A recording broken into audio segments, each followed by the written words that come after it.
Trainee IPS Uday Krishna Reddy మామూలుడు కాదు, పెద్ద జాదూగాడు అన్నట్లుగా సిపి సజ్జనార్ గారు అయితే ఆయన గురించి అన్ని విషయాలు, ఆయన బండారం మొత్తం బయట పెట్టారు. తప్పంతా ఉదయ్ కృష్ణారెడ్డిదే. అమ్మాయి ఇక్కడ ఇందులో ఉంది, బాధితురాలుగాను ఉంది, అలాగే ఆవిడ కూడా ఇతనితో కలిసి ఉంది. కాకపోతే ఇక్కడ చాలా మంది అమ్మాయిది కూడా తప్పు ఉందేమో అంటున్నారు. కానీ వాస్తవాలు చూసుకున్నట్లయితే మొత్తం ఉదయ్ కృష్ణారెడ్డి ఆవిడ్ని ఎమోషనల్ బ్లాక్మెయిల్ చేసి ఒక సైకోలాగా ప్రవర్తించడం విధంగా ఆయన మాట్లాడుతున్నారు. వీళ్ళకి ఇంకా ఆవిడ ఇక్కడికి రాకముందు, ట్రైనింగ్ పీరియడ్కి రాకముందే ఇన్స్టాలో పరిచయం ఏర్పడిందంట. ఆవిడ 2024 బ్యాచ్కి చెందితే ఇతనేమొచ్చేసి 2025 బ్యాచ్కి చెందినటువంటి వ్యక్తి. మొత్తానికి వీళ్ళిద్దరూ ఆ తర్వాత ఇన్స్టాలో పరిచయం అయిన తర్వాత ఆవిడ కూడా సెలవులు అయిపోయిన తర్వాత వచ్చి జాయిన్ అయ్యిందంట. ఆ విధంగా ఇద్దరికి పరిచయం అయింది. ఇద్దరు కొన్నాళ్ళు మంచిగా ఉన్నారు. ఆ తర్వాత ఇద్దరికి మనస్పర్ధలు వచ్చాయి. ఆమె వచ్చేసి వివాహం చేసుకుంది. ఈలోగా ఇతడు ఒక సైకోలా తయారయ్యాడంట.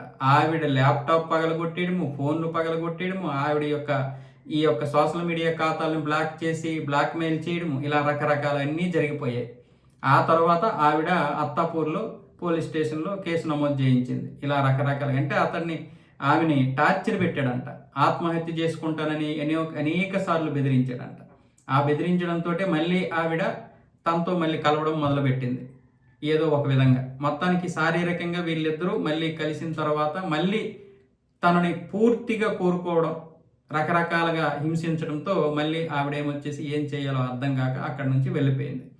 ఆ తర్వాత అత్తాపూర్ పోలీసులు ఇతని మీద అనేక కేసులు అయితే నమోదు చేశారు. ఆ తర్వాత జరిగిన పరిణామాలన్నీ మనకు తెలిసిందే. ఆయన ఇక్కడ మోతీనగర్ రావడము, ఏదో పురుగుల మందు తాగేశానని చెప్పడము, తర్వాత హాస్పిటల్లో అడ్మిట్ చేయడము, తర్వాత నేను అలాంటిదేమీ చేయలేదు, కేవలం కళ్ళు తిరిగి పడిపోయానని చెప్పడము, లేదా మందు ఎక్కువ తాగేసి మత్తు వచ్చేసి పడిపోయాడని చెప్పడము, ఆ తర్వాత పోలీసులకి దొరక్కపోవడం, మళ్ళీ అక్కడికి వెళ్ళడం, ప్రకాశం జిల్లా వెళ్ళడం, వాళ్ళ నాన్నమ్మని కలిసి మళ్ళీ రావడం, తర్వాత పోలీసులకి దొరకడం, వాళ్ళు ఇప్పుడు అరెస్ట్ చేసి పెట్టడం, ఇవన్నీ ఎంక్వైరీ చేస్తే ఆయన్ని విచారించిన తర్వాత, అలాగే అవతల ఆమెను కూడా విచారించిన తర్వాత జరిగినటువంటి పరిణామాలన్నీ కూడా సిపి సజ్జనార్ గారు నిన్న తెలియజేశారు.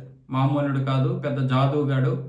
అమ్మాయి ఇష్టం లేదంటే ఇష్టం లేదు, అమ్మాయి అయినా అబ్బాయి అయినా ఇష్టం లేదంటే మరొకసారి మళ్ళీ బలవంతం చేయకూడదు అన్నట్లుగా ఆయన మాట్లాడుతున్నారు. అంతే కదా, ఒకసారి ఇష్టం లేదంటే ఇష్టం లేదంతే.